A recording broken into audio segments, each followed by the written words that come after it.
So it's time to change your membrane.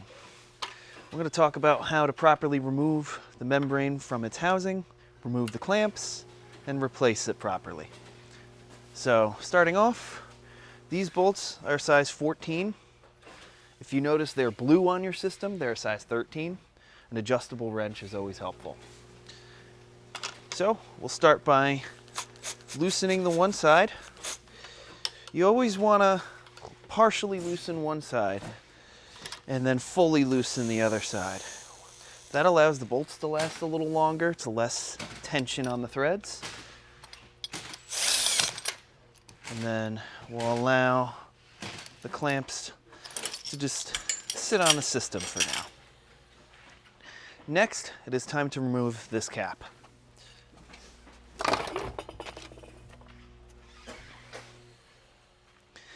This cap is notorious for being difficult to remove. So I'm going to show you the safest and easiest way to remove from your system.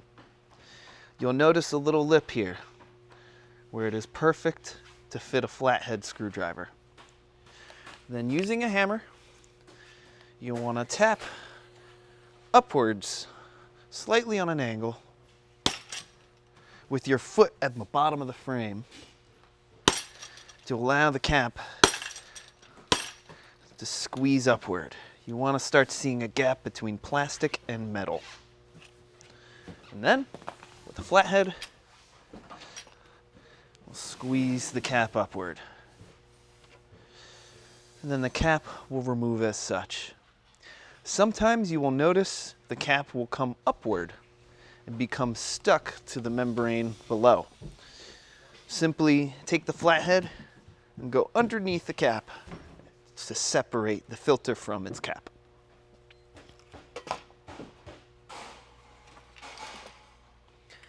Next, you'll see your membrane inside its housing. The safest way to remove this is by taking a pair of pliers, needle nose pliers, anything with a nice grip. We got our pliers here, and we are going to grab the side portion here. You don't want to grab from the center permeate. And then pull upwards. This can be very difficult. I recommend putting your feet on the bottom of the frame to allow a little control over the system.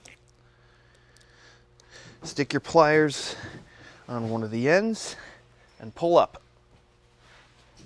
Sometimes a little twist will get it.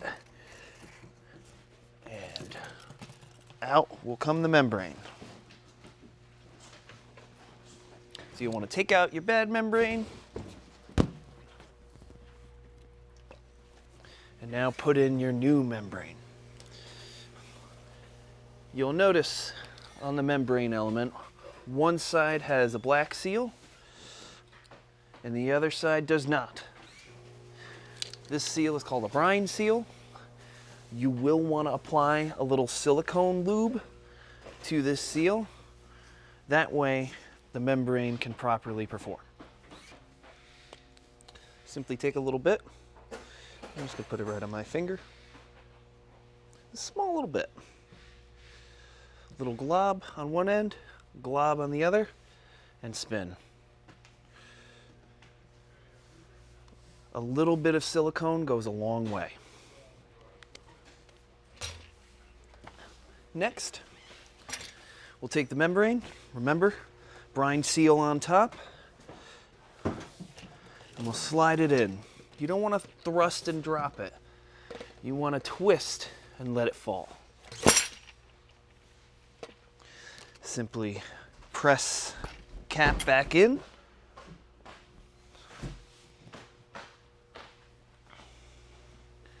And lastly, you'll want to reattach the clamps. The clamps are going to go in between this plastic lip here and the lip of the metal.